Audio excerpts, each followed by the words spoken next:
हम थे अपनी एज में आरती, तो हमें क्या लगता था, हमें तो अपने पेरेंट्स हिटलर ही लगते थे कि भाई इनसे बुरा तो कोई भी नहीं है, बट पापा की परी कहते हैं आजकल। Who is Karuna Gupta?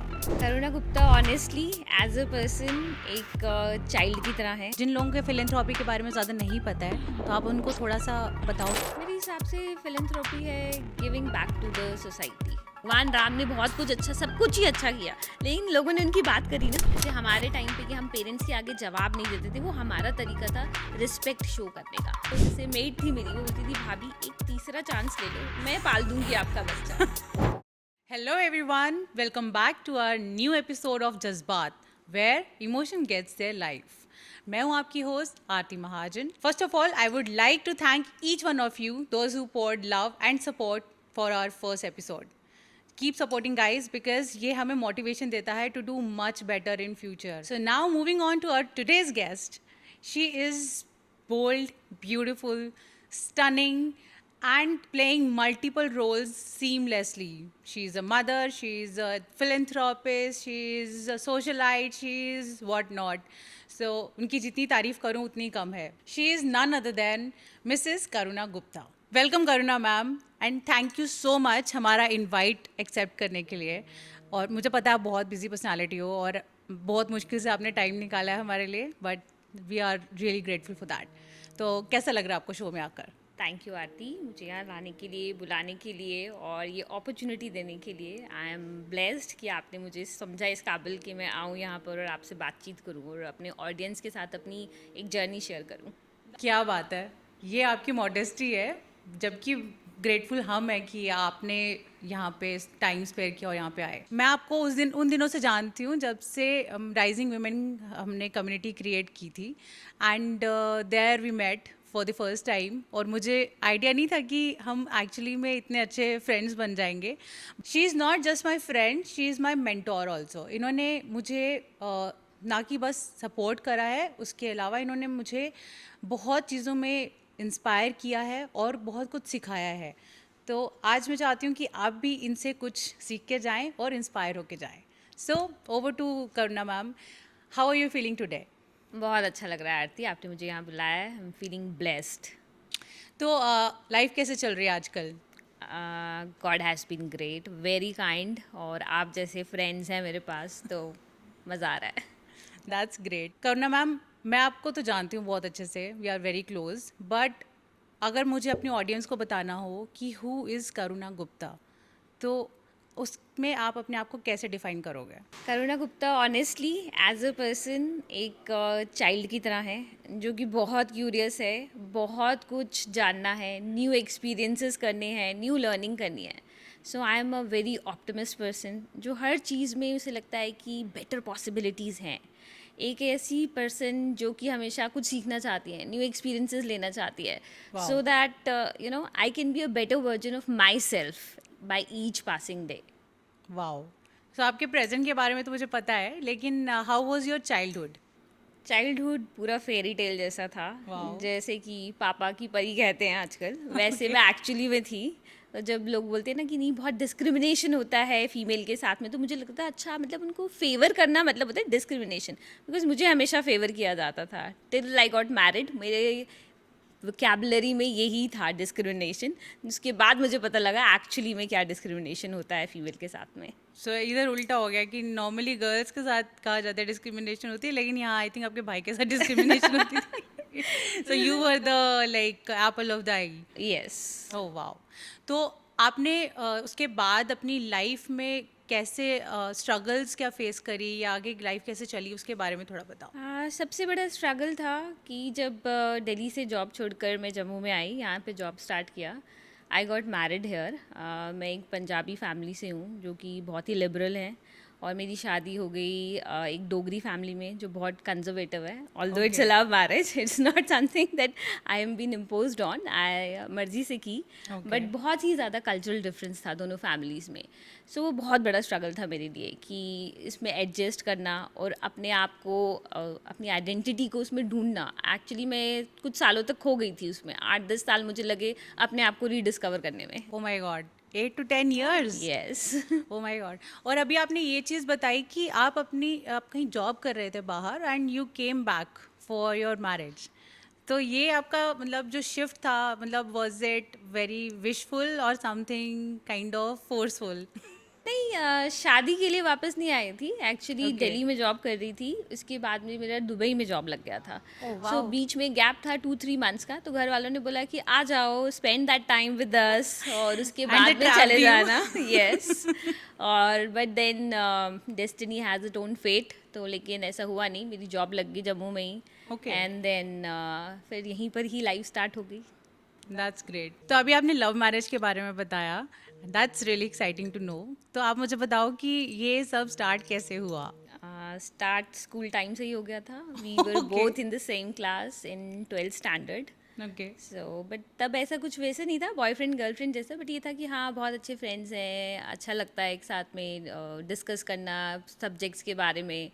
But then by default start हो गया, ऐसा कुछ बोला नहीं कि हाँ यू आर माई बॉयफ्रेंड, या उन्होंने नहीं कहा you are my girlfriend, but then it continued like that.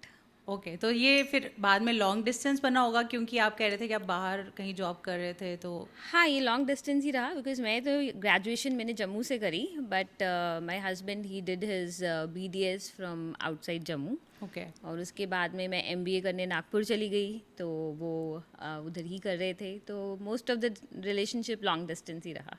थोड़ा सा आई थिंक ये 90s का फेज था, 90s में. या ये 90 से 2000 के बीच का फेज था। ओके. तो थोड़ा सा उस टाइम का आप बता सकते हो कि कैसी थी लव स्टोरी? आ, तब आज की तरह नहीं थी, तब बहुत ही हेजिटेंट होते थे छोटी छोटी बात के लिए। I think we use to think about like many months कोई लेटर लिखना है। अब तब कार्ड्स बहुत चलते थे, आर्चीज पे आर्चीज, पहुंच जाते थे। राइट. बहुत सारा कलेक्शन होता था, तो अपने अपने आप को एक्सप्रेस करने के लिए कार्ड्स यूज़ करते थे हम। और फिर जब लॉन्ग डिस्टेंस था तो फिर लेटर भी लिखते थे एक दूसरे को, Wow. To express our feelings and what's going on in life. So that was a very different, क्योंकि लॉन्ग डिस्टेंस पे जो तब STD कॉल्स होती थी, but they were like very expensive, तो बहुत ज़्यादा बात नहीं होती थी। Right. 10-15 मिनट्स भी हो जाए तो बहुत होता था। That's amazing. आप 90s में ले गए हमें. But anyways, I would like to know कि आपकी जो आपकी जर्नी आपने बताई, उसमें कुछ ऐसे इंसिडेंट्स जिससे आपने कुछ ऐसी लर्निंग्स ली हो, और जो आज की जो करुणा गुप्ता है उसको शेप अप जो हुआ है वो कैसे हुआ है, वो ऐसे कोई इंसिडेंट्स आप जिनके बारे में बता सकते हो? हाँ, वो टाइम थोड़ा अलग होता था, रिलेशनशिप में इतनी समझ भी नहीं होती थी, तो I actually got a MBA admission in Mumbai. Okay. But then I dropped out because my boyfriend said that it would be a very long distance and we would not be able to come and meet. आप घर भी नहीं आएंगे, ऐसे बात भी नहीं हो पाएगी, तो मैंने वहाँ ड्रॉप आउट कर दिया। But Okay. Then my father he was very concerned, तो उस टाइम तक सब CET के एडमिशन्स क्लोज हो गए थे, बट उन्होंने कैसे भी करके नागपुर में एक कॉलेज था, वहाँ पर उनके डायरेक्टर से बात करी और फिर मुझे वहाँ पर एडमिशन दिलवाई। And he was more focus than me at that time कि कुछ करना है लाइफ में, ऐसे लाइफ में वेस्ट नहीं करना है time. So what was the learning? Learning ये थी कि हम कई बार इमोशनल होके डिसीजंस लेते हैं, बट लाइफ में वो इमोशनल डिसीजंस नहीं होने चाहिए, बहुत लॉजिकल होने चाहिए। हर चीज़ को अभी प्रेजेंट को भी देखना है, बट इसका इफेक्ट हमारे फ्यूचर पे क्या आएगा उसको भी देख के लेने चाहिए।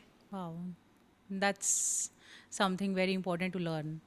तो करुणा मैम, आपने फिलेंथ्रॉपी जो है अपना एक लाइफ का एक बहुत इंपॉर्टेंट पार्ट बना लिया हुआ है. जिन लोगों के फिलेंथ्रॉपी के बारे में ज़्यादा नहीं पता है, तो आप उनको थोड़ा सा बताओ कि कैसे करते हैं या क्या होता है ये. मेरे हिसाब से फिलेंथ्रोपी है giving back to the society, किसी भी फॉर्म में हो सकता है। ज़रूरी नहीं है कि आपको मनी ही कंट्रीब्यूट करनी है। It could be your time also, it could be your efforts also, और just making somebody smile also. So according to me that is philanthropy. Okay. तो what inspired you to become that a philanthropist in your life?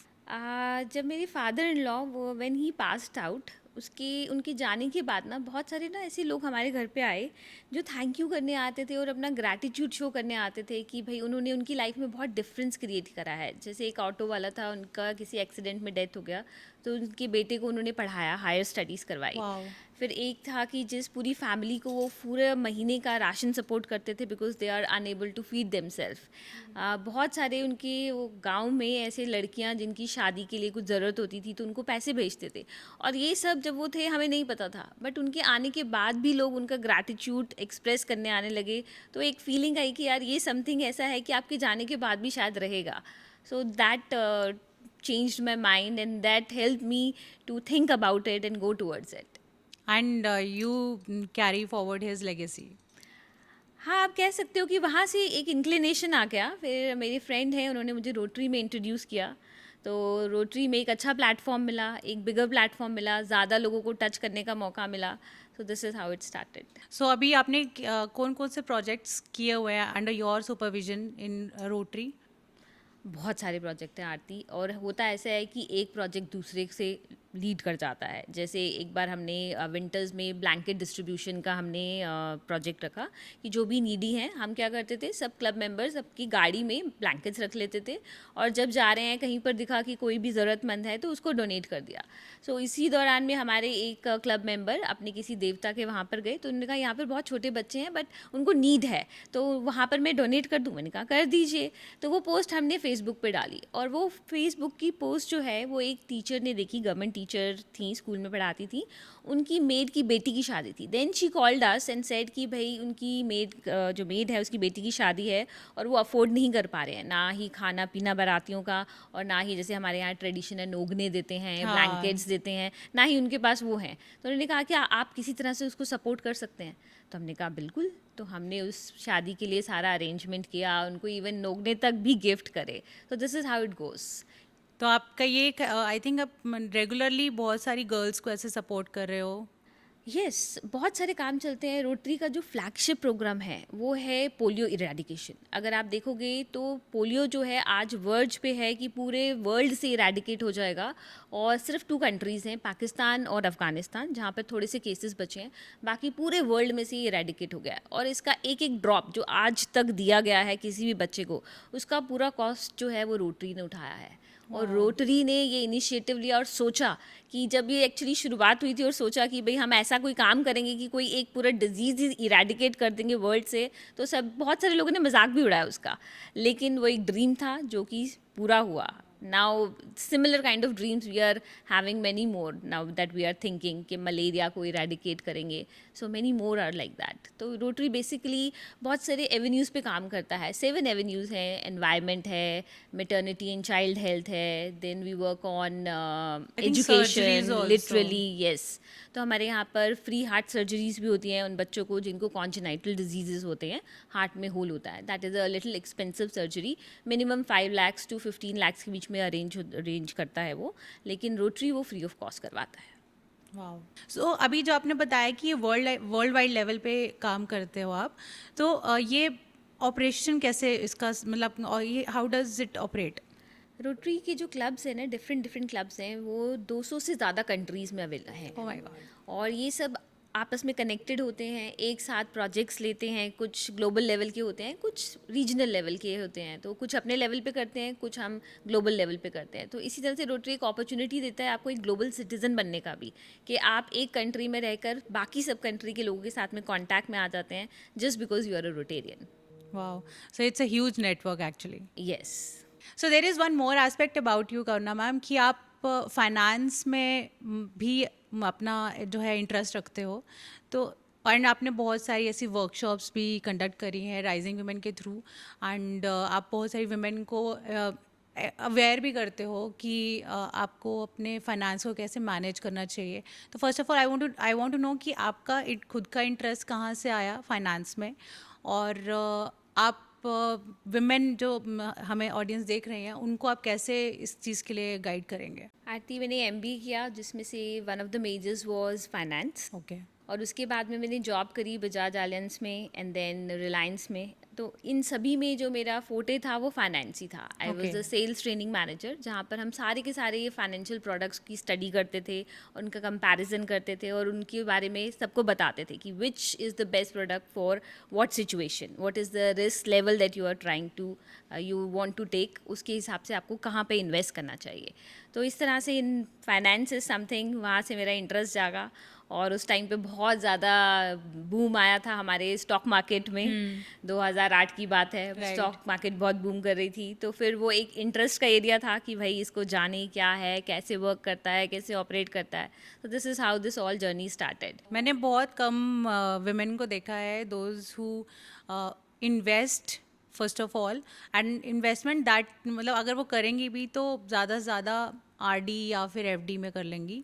But ये वाला जो side है stock market वाला, that is something that intimidates them. तो आपका मतलब ये चीज़ मतलब आप कितना स्मूथली ये चीज़ कर रहे हो, और आई थिंक आप डेली बेसिस पे करते हो ये, तो I really want to know आप कैसे कर रहे हो ये।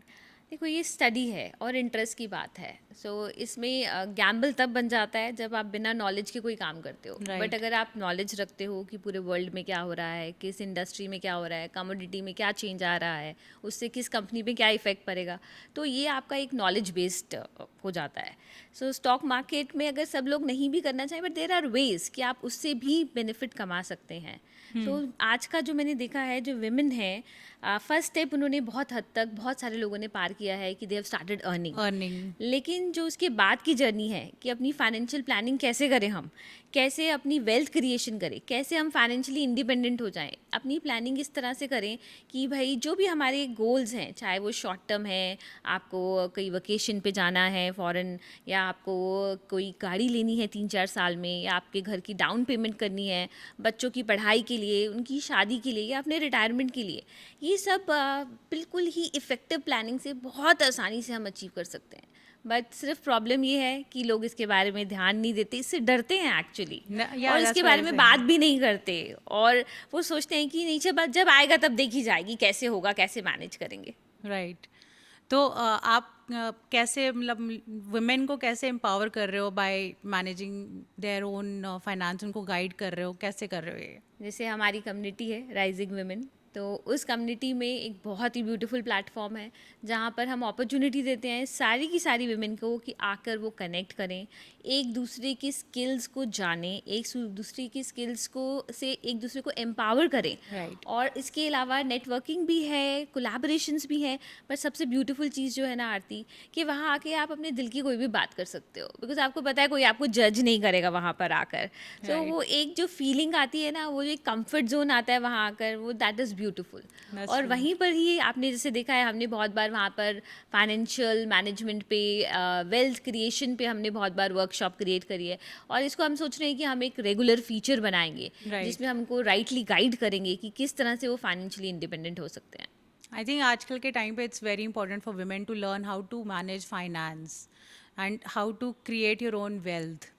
तो ये इस चीज़ के ऊपर ये मैंने आप ही से सीखा है, और आप जिस तरीके से एक अच्छे तरीके से समझाने की कोशिश करते हो कि आप जेन्युइनली कंसर्न होते हो कि ये अपने लिए कुछ इन्वेस्टमेंट करें या ऐसा उस साइड पे थोड़ा ध्यान दें, तो दैट इज़ प्रेज वर्दी। तो अभी जैसे आपने बताया कि इन्वेस्टमेंट कैसे की जा सकती है, गोल्स कैसे अचीव की जा सकते हैं, लेकिन कोई जो बिल्कुल बिगिनर है जिसको इसकी ज़्यादा नॉलेज नहीं है, वो कैसे स्टार्ट करे? देखो आरती, एक सिंपल रूल होता है कि आप जो भी अर्न कर रहे हो ना, उसका 30%, और अगर 30 नहीं किसी भी सिचुएशन में आप अफोर्ड कर सकते हो, at least 20% of the income that you are getting, you should save that. तो हम यूजुअली क्या करते हैं कि खर्चा करने के बाद सोचते हैं कि अच्छा जो बच जाएगा ना वो सेव करेंगे, तो वो कभी होता नहीं है। सो उल्टा रूल होना चाहिए, 20% इज द सेविंग एंड 80% आप खर्चा कर लो। 20% जो आपने बचा लिया, अब जो बचा है उसमें खर्चा कर लो जितना भी करना है। तो एक सिंपल रूल है, और आप वो सेविंग जो है एक्चुअली ये बहुत पर्सनलाइज है, डिपेंड करेगा कि आपको वो जो पैसा है वो 1 साल के बाद चाहिए, या आपको वो पैसा 4 साल के बाद चाहिए या आपको 10 साल में चाहिए या 20 साल में चाहिए। जैसे आपको एक वेकेशन पे जाना है, ठीक है, तो आप चाहते हो कि 1 साल के बाद मैं पैसा जोड़ लूँ, तो आप एक रेकरिंग करवा सकते हो, बैंक में करवा सकते हो, पोस्ट ऑफिस में करवा सकते हो। अगर आप चाहते हो कि नहीं मेरा जो गोल है कि हाँ मुझे गाड़ी खरीदनी है, so we can go for a mutual fund, हम इन्वेस्टमेंट कर सकते हैं। सो वहाँ पर आज की डेट में इतनी ज़्यादा फ्लेक्सिबिलिटी है कि हम 500 रुपीज़ मिनिमम से स्टार्ट करके maximum there is no limit, आप कितना भी कर सकते हैं। तो ये जस्ट छोटी सी प्लानिंग की बात है, आप कुछ भी अचीव कर सकते हो। इनफैक्ट आप ये भी अचीव कर सकते हो कि आप डिसाइड कर सकते हो कि मुझे इतने साल काम करना है, इतने साल के बाद मैं काम नहीं करूँगी, बट फिर भी मुझे इतनी रेगुलर इनकम आती रहे। तो ये फाइनेंशियल इंडिपेंडेंस बहुत ईजिली अचीव की जा सकती है through just a impactful planning, that's it. So अभी जैसे आपने बोला कि it's like retirement plan which you were talking about, so जैसे एक कॉन्सेप्ट है कि जैसे जो गवर्नमेंट जॉब वाले हैं उन्हीं को रिटायरमेंट पे ऐसा पेंशन मिलता है, तो जो प्राइवेट जॉब वाले हैं वो कैसे अपना फ्यूचर सिक्योर कर सकते हैं और अपना ये जो पेंशन है वो कैसे क्या उनको पेंशन मिल सकती है? हाँ, वो अपने लिए अपना पेंशन फंड खुद क्रिएट कर सकते हैं। एक तो हमारी गवर्नमेंट की स्कीम है एनपीएस, उसमें भी तो हम इन्वेस्ट कर सकते हैं। दूसरा, हम अपना एक कोई पर्सनल इंश्योरेंस करा सकते हैं जो पेंशन रिलेटेड हो, या फिर हम अपना म्यूचुअल फंड में एक कॉर्पस क्रिएट कर सकते हैं जिसको एक अमाउंट बनने के बाद जब हमारा रिटायरमेंट एज आए उसको हम थ्रू सिस्टमैटिक विड्रॉल प्लान, जिसको SWP कहते हैं, उसके थ्रू उसमें से हम विड्रॉल कर सकते हैं मंथली लेवल पे। Okay, that's amazing. तो जो प्राइवेट जॉब वाले हैं उनको टेंशन लेने की जरूरत नहीं है, it is just that they need to plan strategically so that उनका फ्यूचर सिक्योर हो जाए लाइक गवर्नमेंट एम्प्लॉयज़। राइट। और अपना पर्सनली बताऊं, मैंने शायद से 15 टू 17 ईयर्स ही जॉब किया है, बट उसके बाद से मैंने फाइनेंशियल इंडिपेंडेंस अचीव कर लिया है। आज की डेट में ऐसे रेगुलर इनकम नहीं है, ये स्टॉक्स करती हूँ वो अलग बात है, लेकिन जो एक होता है ना आपको मंथली इनकम, वो मैंने अचीव कर लिया है। मैंने सेव इतना किया, I was like blessed enough कि कोई इतने खर्चे नहीं थे, तो मैं rather 70% of my salary save करती थी। और आज का ये है कि आई एम फाइनेंशियली इंडिपेंडेंट, कि मुझे इतने पैसे आ जाते हैं मंथली कि मुझे काम नहीं भी करूं तो भी चलेगा। तो अभी आपने काम की बात की तो मुझे याद आया, आपने अभी लास्ट हमारे मीटअप में ये बात की थी कि आप ने जब जॉब छोड़ी थी there was some reason and that time you were little sad, but उसके बाद आपने उसको मच बेटर अपना इनकम को क्रिएट किया। वो कैसे किया और now how are you feeling about it? जैसे आपने बोला स्टॉक ट्रेडिंग करती हूँ मैं, तो उससे बहुत ज़्यादा, क्योंकि मेरा बहुत इंटरेस्ट है, पैशन है, और lot of time I invest. मतलब वो तो कुछ ऐसा है कि दिन रात 24 घंटे I can talk about companies, I can talk about what they are doing globally, क्या हो रहा है, कौन से पॉलिटिशियन ने क्या कमेंट दिया तो कौन सा सेक्टर नीचे चला गया, कहाँ पर ज़्यादा एक्साइज ड्यूटी लग गई तो कहाँ पर क्या इफेक्ट आया। सो ये मेरा पैशन है, मैं कभी भी करती हूँ, तो उससे तो डेफिनेटली बहुत अर्निंग होती है, बिकॉज उसमें भी आई डोंट से कि इंट्राडे ही सब कुछ है, इन्वेस्टिंग होती है। आप इन्वेस्टिंग से ही लॉन्ग टर्म जो है बहुत ज़्यादा गेन कर पाते हो। सो this is how I earned और फाइनेंशियल इंडिपेंडेंस अचीव किया। और बाकी तो मैंने आपको बता ही दिया है कि उससे पहले ही मैं कर चुकी हूँ। अगर मैं ये सब नहीं भी अर्न करूँ तो भी एक रेगुलर अमाउंट पे इनकम इतना है कि उसकी ज़रूरत नहीं है। That time you said something कि जो बहुत सारी विमेन को उस टाइम पे मेंटली वो चीज़ बैठ गई थी, क्योंकि आपने ये बोला था कि दैट जब आप जॉब कर रहे थे उसमें आप इतना अर्न नहीं कर रहे थे, अभी आप उससे 3-4 टाइम्स ज़्यादा अर्न कर रहे हो। हाँ, एक हर तरह के ना सोसाइटी में नॉर्म्स होते हैं, ठीक है, तो आप चाहे अनकन्वेंशनल तरीके से कुछ भी कमाओगे ना, आप चाहे बहुत अच्छा कमाओगे, बट फिर भी लोग पूछेंगे जॉब जॉब का कुछ हुआ क्या, जॉब नहीं कर रहे आप, जॉब मिली क्या, जॉब क्यों नहीं कर रहे आप। So that is something like big question mark. और ये घर वाले भी करते हैं, घर वाले छोड़ो, मम्मी सबसे पहले पूछती है कि अरे वो तो ठीक है, अर्न कर रही हो वो भी ठीक है, बट जॉब का क्या, जॉब कब करोगी। कॉन्सेप्ट नहीं है वो वाला। कॉन्सेप्ट नहीं है। सो इन्वेस्टमेंट का एक्चुअली कॉन्सेप्ट नहीं है कि आप इन्वेस्टमेंट से भी अर्न कर सकते हो और बहुत अच्छा अर्न कर सकते हो इनफैक्ट। राइट। आज की डेट में तो आप देख रहे हो कितने अनकन्वेंशनल वेज हैं। People are earning from Insta, they are earning from YouTube, they are earning from being influencers also. So और आप तो ये छोड़ दो, आप देखो क्रिकेट से रिलेटेड कितने सारे आ गए हैं। किसी ने सोचा था कि आप क्रिकेट से रिलेटेड इतने सारी जॉब्स क्रिएट करोगे, इतने सारे एंटरप्रेन्योर्स क्रिएट करोगे। आजकल तो ड्रीम 11 बनाकर भी कितना कमा लेते हैं। That's true, that's true. तो अभी आपने जैसे बताया कि आप अपना बहुत टाइम आई थिंक इसको स्टडी करने में लगाते हो, फाइनेंस को भी और कंपनीज़ को, and at the same time आप फिलंथ्रॉपी वाली साइड पे भी you are travelling a lot, you are doing multiple projects on ground, and उसके बाद you look so glamorous also, and बहुत सारे, और अपनी फैमिली साइड भी आपने बहुत अच्छे से मेंटेन करके हुए, there are multiple roles which you are doing at one time. So ये तो सुपर वुमन वाली क्वालिटी है. सो ये दिखने में और आप you make it look so easier कि ऐसा लगता है यार यार कुछ ऐसा कुछ एफर्ट तो लगा ही नहीं रही है, लेकिन फिर भी इतना कुछ कैसे कर रही है. So how do you do it? मुझे लगता है मेरे केस में पैशन की बात है, तो फैमिली से बहुत प्यार है, तो वो लगता नहीं कि उनके लिए मैं कुछ एक्स्ट्रा कर रही हूँ या ऐसे. फिलंथ्रोपी में भी बहुत अच्छा लगता है लोगों के लिए कुछ करना, उनके फेसेस में स्माइल देखना, ये एक अच्छी फीलिंग आती है that you actually created a difference in somebody's life. तो पैशन है, उसकी वजह से कुछ भी डिफिकल्ट नहीं लगता है. ऐसा लगता है कि हाँ बस हो रहा है, आप पैशन की वजह से एक्स्ट्रा भी कर लेते हो और वो एनर्जी आ भी जाती है एक्स्ट्रा करने की. राइट. तो कोई इसमें आपके पास 24 आवर्स से ज़्यादा टाइम है आपके दिन में, या इतने में ही कर लेते हो? गॉड ने सबको उतना ही टाइम दिया है, but I am been blessed कि फैमिली सपोर्ट बहुत अच्छा है, हस्बैंड बहुत सपोर्टिव है, तो उसकी वजह से things are going in a very smooth way. That's great, you are actually blessed. So मुझे एक चीज़ जाननी है कि आप जैसे you look amazingly good, and आपने अपने आप को बहुत अच्छे Thank से you. मेंटेन किया हुआ है, एंड यू आर ग्लैमरस. तो क्या कभी ऐसा कुछ इंसिडेंट हुआ है कि लोगों ने या आगे पीछे किसी आपके किसी एसोसिएट ने ऐसा आपको जज किया हो या ऐसा कुछ बोला हो कि जो आपको बुरा लगा हो, लेकिन आई नो कि you don't take it to the heart, but still कुछ ऐसा कोई इंसिडेंट हुआ हो? देखो ऐसे बहुत सारे इंसिडेंट होंगे, और लाइफ में खाली ड्रेसअप्स को लेकर ही नहीं, बहुत सारी चीज़ों को लेकर होते हैं. बट जो मेरा व्यू पॉइंट है, जो मेरी लाइफ की फ़िलॉसफी है, मैं ड्रेस करती हूँ, आपको अच्छा लगता है तो आप मुझे कॉम्प्लीमेंट दीजिए, आपको अच्छा नहीं लगता तो आप क्रिटिसाइज़ कीजिए. तो मुझे उससे फ़र्क नहीं पड़ेगा, बिकॉज दैट्स योर ओपिनियन. तो मैं आपके ओपिनियन के लिए ड्रेस नहीं होती, मैं अपने आप के लिए ड्रेस होती हूँ. So this I dress the way I want. You like it और you don't like it, that doesn't make a difference to. So कभी ऐसा कुछ हुआ, कोई इंसिडेंट किसी ने आपको ऐसे आके बोला हो कुछ, और या आपने उसको कुछ ऐसे you gave that back to that person? मैं लेती ही नहीं ना आरती, तो गिव बैक की तो बात ही नहीं है. क्योंकि आप देखो, आपको कोई कुछ भी कहेगा ना, वो आप ओन तब करते हो, आपका वो तब बन जाता है जब आप उसको एक्सेप्ट कर लो. तो मैं वो एक्सेप्टेंस लेवल तक आने ही नहीं देती, मैं उस चीज़ को Okay. एक्सेप्ट ही नहीं करती. आप जो मर्जी कहो, मुझे उससे फ़र्क नहीं पड़ता ना. सो अपने आगे पीछे आपने एक प्रोटेक्शन लेयर क्रिएट की हुई है, और यू ये don't let the other person. हाँ, ये तो वही बात होगी ना, जैसे अगर मैं आपको बोलूँ यू आर स्टूपिड आरती, तो आप उस पर रिएक्ट कर दो, that means you own that yes Aarti is stupid, है ना. Yes, this लेकिन is- अगर आप रिएक्ट नहीं करोगे, आपको पता है ओके तुम जो मर्जी बोल दो, मुझे पता है मैं एक बहुत स्मार्ट वुमन हूँ.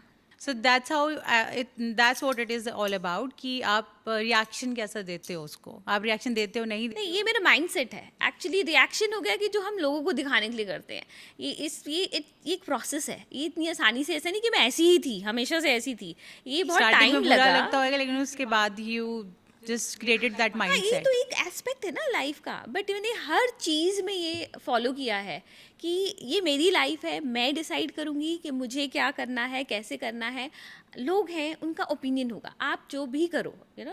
भगवान राम ने बहुत कुछ अच्छा, सब कुछ ही अच्छा किया, लेकिन लोगों ने उनकी बात करी ना, लोगों ने फिर भी there are people who started, भगवान को नहीं छोड़ा तो. है ना. तो वो एक्चुअली वो भगवान को छोड़ने की बात नहीं है, ये हमारा ह्यूमन नेचर है कि हम बात करते हैं. ठीक है, कोई पॉजिटिव करेगा, कोई नेगेटिव करेगा, तो करने दो, वो उनका काम है. बट मुझे उनके हिसाब से अपनी लाइफ नहीं जीनी ना, मुझे अपने हिसाब से अपनी लाइफ जीनी है. करुणा मैम, आपकी 2 बहुत ब्यूटीफुल सी बेटियां हैं, मैं उनसे मिल चुकी हूँ personally. I just want to know कि अब आपको हमारी सोसाइटी का पता ही है कि यहाँ पर जब तक बेटा नहीं हो जाए तब तक ऐसा लगता है कि फैमिली कंप्लीट नहीं हुई है. तो आपको कभी ऐसा कुछ सुनने को मिला कि आपका बेटा हो जाता तो फैमिली कंप्लीट हो जाती, ऐसा कुछ समथिंग लाइक दैट? देखो सोसाइटी, ये भी सोसाइटी का एक नॉर्म है, उनको लगता है कि बेटा होगा तो ही फैमिली कंप्लीट होगी.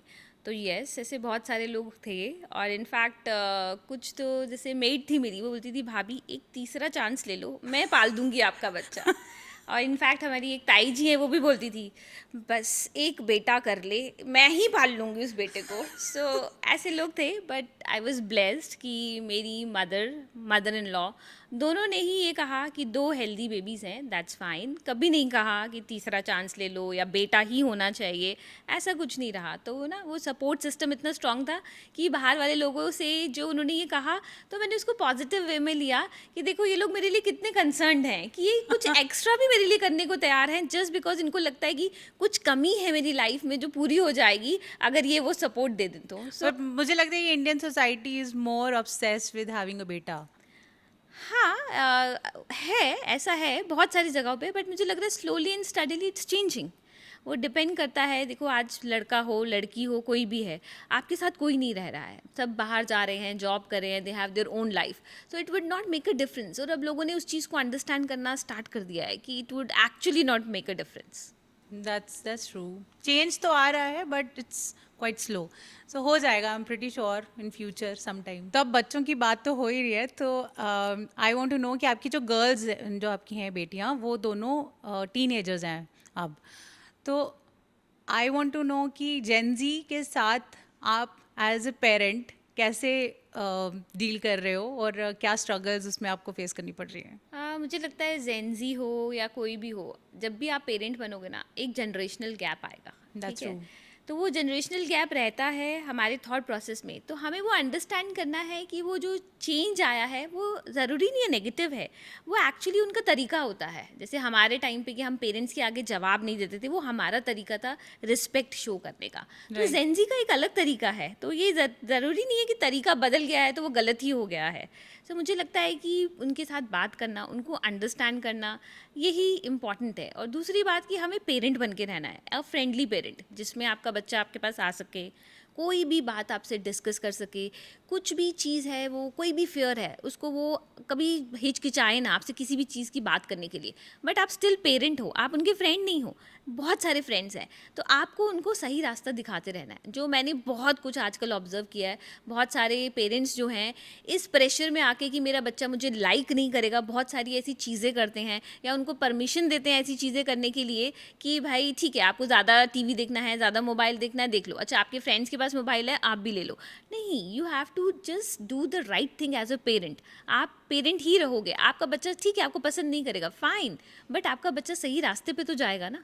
और जब वो बड़ा हो जाएगा, इस स्टेज पे आएगा, तो वो समझ जाएगा कि आपने उसके लिए क्या किया। हमने भी समझा ना, जब हम थे अपनी एज में आरती, तो हमें क्या लगता था, हमें तो अपने पेरेंट्स हिटलर ही लगते थे कि भाई इनसे बुरा तो कोई भी नहीं है। बट आज हम देखते हैं, जब when we look back and see, कि नहीं, वो उस टाइम पे बिल्कुल सही थे और हम कुछ थोड़ी सी मस्ती कर रहे थे कुछ ज़्यादा, तो वो सब हमेशा रहेगा। अभी जैसे आपने बताया कि एक जनरेशन गैप आ जाता है ऑब्वियसली पेरेंट्स और बच्चों के बीच में, तो मुझे लगता है कि आज के टाइम पे एक्सेप्टेंस ज़्यादा है एज़ कम्पेयर टू पहले वाले पेरेंट्स के टाइम पे। तो आपको क्या लगता है इसके बारे में। देखो, टाइम के साथ हर किसी की सिचुएशन बदलती है ना आरती, तो हमारी थॉट प्रोसेस भी बदलता है, ठीक है ना। आज हम जितने अवेयर हैं या जितने फ्रेंडली हैं, उतने हम पहले नहीं थे। तो हम जो बात आज हमारे बच्चों से कर सकते हैं, हम वो अपने पेरेंट्स से नहीं कर पाते थे। तो वो टाइम अलग था, वो सिचुएशन अलग थी, तो उसके अकॉर्डिंग में लोग एक्सप्रेसिव नहीं थे ज़्यादा, तो वो इस तरह से रिएक्ट करते थे, इस तरह से वो अपने जवाब देते थे, या वो उनको लगता था कि जैसे वो कह रहे हैं या कर रहे हैं वही सही तरीका है। अभी जैसे आप बता रहे थे कि आपकी जो डॉटर्स हैं they are more comfortable sharing everything with you. I think हमारे जनरेशन में वो चीज़ नहीं थी। नहीं, ऐसा नहीं होता, बच्चे आपसे कभी भी सारी बातें शेयर नहीं करेंगे, आप उनके फ्रेंड नहीं हैं। आपको वो comfort level देना पड़ेगा। आप उनके फ्रेंड, आप उनको अपना फ्रेंड बना लोगे और आप अपनी सारी बातें शेयर करोगे, बट वो आपको कभी अपना फ्रेंड नहीं बनाएंगे। वो सिर्फ उतनी बात शेयर करेंगे जितनी आपको जाननी है। Okay. जो आपको नहीं जाननी है वो आपको कभी नहीं बताएंगे। सो तभी मैंने कहा, be a friendly parent, don't be their friends, don't try to be their friend. So आप पेरेंट हो, उनके पास एक ही, पूरी दुनिया में एक ही पेरेंट है। फ्रेंड्स तो बहुत सारे हैं ना, पेरेंट तो 2 ही है ना उनके Right, पास में। right. तो आप वो पेरेंट हो, पेरेंट का जो आपका फ़र्ज़ है वो निभाओ। हाँ, इतना रहो कि उनको सुनो, उनको समझो, क्या हो रहा है आसपास, क्या चल रहा है, ट्राई टू अंडरस्टैंड देम। उनसे जो मेरा तरीका है आरती, वो ये है कि मैं अपनी बेटियों के साथ ना 15-20 मिनट के कन्वर्सेशन ज़रूर करती हूँ, और वो कुछ भी बोलती हैं, चाहे वो अपनी टीचर की बुराई करती हैं या वो किसी के बारे में क्रिप करती है, तो मैं कुछ नहीं करती, मैं सिर्फ चुपचाप सुनती हूँ, तो मुझे उससे ये पता लगता है इनका थॉट प्रोसेस क्या है, ये क्या चाह रहे हैं, या इनका फ्रेंड सर्कल कैसा है, या इनका ट्रैक कैसा है. बट अगर मैं उसी वक्त बोल दूँ, अरे बेटे आपने तो अपनी मैम के बारे में ऐसे गलत कैसे बोल दिया, ऐसे नहीं बोलते हैं, मैम की रिस्पेक्ट करते हैं, तो second time she will stop talking that to me. तो ये जो लिसनिंग है ना, ये बहुत इंपॉर्टेंट है, जो एज अ पेरेंट हमको बहुत मुश्किल से हम कर पाते हैं, बट वो करनी है. ये अगर अपने स्किल आपने सीख लिया और कर लिया अपने बच्चों के साथ, तो मुझे लगता है parenting is not a tough job. Guys learn from the best. हाँ, तो करुणा मैम, आपने जैसे अभी पेरेंटिंग के बारे में बताया, तो I have seen you doing great job on ground with your kids. आप अपनी बेटियों के साथ, और भी along with that there are so many other kids also जिनके साथ आप ऑन ग्राउंड कुछ काम कर रहे हो, और there is some that is some group जो आपने फॉर्म करा है. तो I want to know about that. ये एक इंट्रैक्ट क्लब है, रोटरी का ही एक पार्ट है. तो जैसे रोटरी में 30+ ईयर के जो लोग होते हैं वो रोटरी के मेंबर बनते हैं, इसी तरह से 12 से लेकर 18 ईयर्स तक का जो एज ग्रुप होता है उनका एक इंट्रैक्ट क्लब बनता है. Okay. तो ये सारे बच्चे जो हैं, जो interact club Jammu helping hand के हैं, ये they come from various school. Convent से भी हैं, जोधामल से हैं, हेरिटेज से हैं, KC international, KC public, GD Goenka, हर स्कूल से यहाँ के बच्चे आए हैं, इकट्ठे हो रहे हैं और ये कुछ सोसाइटी के लिए काम करते हैं. तो इससे इनके बहुत सारे बेनिफिट होते हैं. इनको लीडरशिप क्वालिटीज़ आती हैं, टीम मैनेजमेंट आता है, आप किस तरह से कोई इवेंट मैनेज करते हैं वो सीखते हैं. इसके अलावा उनको ये अपॉर्चुनिटी मिलती है कि जैसे रोटरी का क्लब्स जो हैं 200 कंट्रीज़ में है, इसी तरह से इंट्रैक्ट क्लब भी हर जगह हैं. तो they become actually a global citizen and they talk to other people, other kids in the other countries, और उनसे बहुत कुछ सीखते हैं. तो एक लीडरशिप क्वालिटी हम कह सकते हैं कि हम उनको रेज़ कर रहे हैं एज अ रिस्पॉन्सिबल सिटीजन्स. अभी मैंने रिसेंटली आपका कुछ पोस्ट देखा था, जो आप कुछ क्लीनलीनेस ड्राइव कर रहे थे और फिर स्लम में गए थे.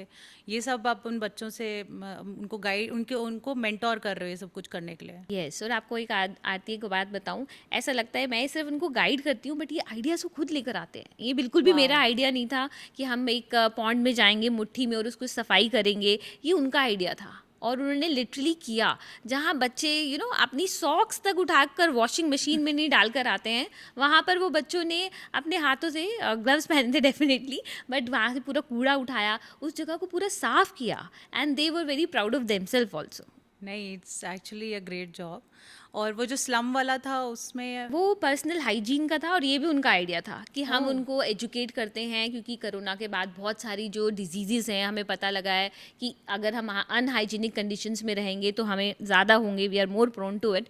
तो उन्होंने एक हाइजीन ड्राइव शुरू किया जिसमें उन्होंने एजुकेट किया that they should take bath. उसमें उन्होंने किट्स भी बनाई, सोप दिया, शैम्पू, टूथपेस्ट, टूथब्रश, और बताया कि किस तरह से अपने आप को हाइजीन पर्सनली जो है वो रखना चाहिए, अपनी सराउंडिंग्स को कैसे साफ रखना चाहिए और उसकी क्या क्या बेनिफिट्स हैं, ये भी उनको बताया. That's really amazing. You are doing a tremendous job, and Thank you. may God bless you with more strength and power, ताकि आप और बहुत कुछ करो सोसाइटी के लिए. So guys, I hope that you learned something great from this great lady, that आपको सिर्फ अपने बारे में ही नहीं सोचना है, you have to think about society also, and you have to give it back to society. So Karuna ma'am, आज बहुत अच्छी एक हमारी कॉन्वर्सेशन हुई है एंड बहुत कुछ सीखने को और जानने को मिला आपसे. लेकिन इससे पहले मैं इसको वाइंड अप करूँ, I want to play a one rapid fire game with you. Yes, so I know that's a surprise for you and you were not prepared for it at all. तो चलो, let's play.